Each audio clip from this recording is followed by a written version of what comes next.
Hello बच्चों, let's read the question. The question says each of these questions contain two statements, assertion and reason. तो statement one जो है वो assertion दिया है, statement two reason दिया है, and each of these questions also has four alternative choices as you can see A, B, C and D. Okay, तो हम अगर first statement को देखें तो it says that CH4 does not react with Cl2 in dark and also chlorination of CH4 takes place in sunlight. Okay, तो हम देखते हैं ये करेक्ट है या नहीं. First of all if you talk about the chlorination, yes, chlorination of what, chlorination of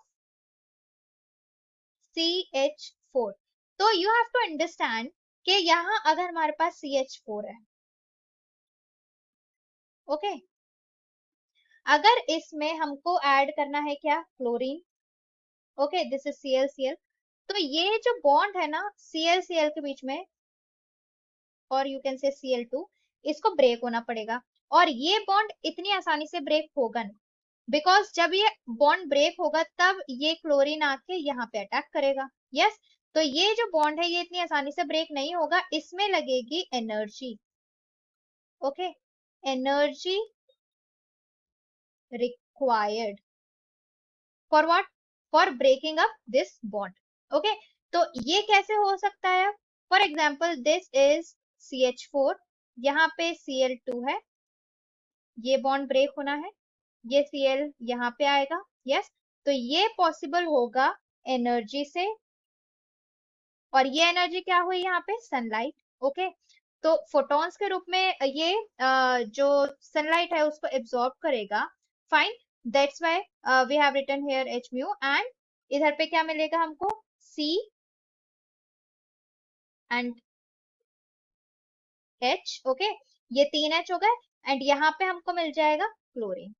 okay, ये हमारा आ गया क्लोरीन. क्लोरीनेशन हो गया किसका, CH4 का. फाइन, तो यहाँ पे you have to understand this कि यहाँ पे जो एनर्जी है वो लगेगी इस क्लोरीन बॉन्ड को तोड़ने के लिए. Fine, also what you have to understand is, and also you have to keep in mind कि इस तरीके के रिएक्शन को हम क्या बोलते हैं, इसको हम बोलते हैं free radical substitution. Free radical substitution. Okay, radical क्या है यहाँ पे, क्लोरीन. ओके, तो जब तक क्लोरीन का बॉन्ड नहीं ब्रेक होगा तब तक वो रेडिकल में कन्वर्ट नहीं होगा. ओके, तो इस रिएक्शन में जो मैकेनिज्म है इसमें 3 स्टेप होते हैं. सबसे पहला स्टेप जो होता है वो होता है इनिशिएशन का. ओके, देन जो सेकेंड स्टेप होता है वो होता है प्रोपेगेशन, एंड जो स्टेप 3 है, स्टेप 3 होता है टर्मिनेशन. ये 3 स्टेप इसमें सबसे ज्यादा यू कैन से इम्पोर्टेंट है. ओके, तो सबसे पहले ये होता है कि फॉर एग्जाम्पल यहाँ पे जो स्टेप 1 है जो कि है इनिशिएशन. यस, इनिशिएशन में क्लोरीन जो होता है Cl2 gets converted into chlorine radicals. Okay, तो यहाँ पे बेसिकली होगा क्या कि जैसे कि है CH3 है एंड ये H है.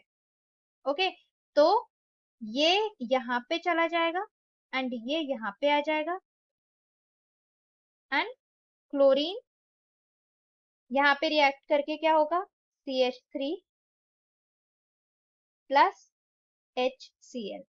ओके, तो स्टेप 2 में क्या है, स्टेप 2 में है प्रोपगेशन. तो प्रोपगेशन में क्या होगा, लेट अस सी. प्रोपगेशन में होगा कि ये जो क्लोरीन क्लोरीन है, ठीक है, क्लोरीन, तो ये रेडिकल फॉर्म में कन्वर्ट हो रहा है. ओके, तो ये हमको मिल गए 2 क्लोरीन के रेडिकल्स. ओके, स्टेप 3 में क्या है, टर्मिनेशन. इसमें क्या होगा कि जो मेथाइल रेडिकल है और जो क्लोरीन रेडिकल है वो कंबाइन करेंगे और बनाएंगे methyl chloride. For example you can see over here, ठीक है, प्लस Cl, और ये क्या बना रहा है, CH3 एंड Cl. ओके, तो इसको हम क्या कहेंगे, इसको कहेंगे फ्री रेडिकल सब्स्टिट्यूशन। ओके, क्योंकि यहाँ पे ये वाला जो क्लोरीन है इसने यहाँ पे अपनी जगह ले ली है। ओके, इसका एक एच हटा दिया है, तो इसको हम क्या कह रहे हैं, free radical substitution reaction. Okay, अब मैंने आपको बताया कि इसको ब्रेक करने के लिए बॉन्ड हमें क्या लग रहा है, हमें लग रहा है ये एनर्जी, और ये एनर्जी क्या है, सनलाइट से आएगी। ओके, क्योंकि एनर्जी लगेगी तभी ये क्लोरीन टूटेगा। तो यहाँ पे जो हमें स्टेटमेंट दी है जो कि है statement 1, that is saying that CH4 does not react with Cl2 in dark. तो डार्क में रिएक्ट कैसे करेगा, बिकॉज वी नीड एनर्जी, और एनर्जी हमको सिर्फ सनलाइट से ही मिल रही है, तो ऑब्वियसली जो डार्क में तो ये करेगा नहीं रिएक्ट, तो ये वाली स्टेटमेंट करेक्ट है। Then chlorination of CH4 takes place in sunlight, this is also correct। तो स्टेटमेंट्स तो दोनों ही करेक्ट हैं, बट जो स्टेटमेंट 2 है वो स्टेटमेंट 1 का करेक्ट एक्सप्लेनेशन नहीं है, तो that's why we will go for the option B over here. Okay, तो यहाँ पे क्या हो गया, हमारा ऑप्शन भी करेक्ट हो गया जिसमें असर्शन करेक्ट है और रीजन भी करेक्ट है। ओके, बट जो रीजन है वो असर्शन का करेक्ट एक्सप्लेनेशन नहीं है, इसलिए what will be the final answer, final answer will be the option B. Okay, so I hope you understand it well. Best of luck.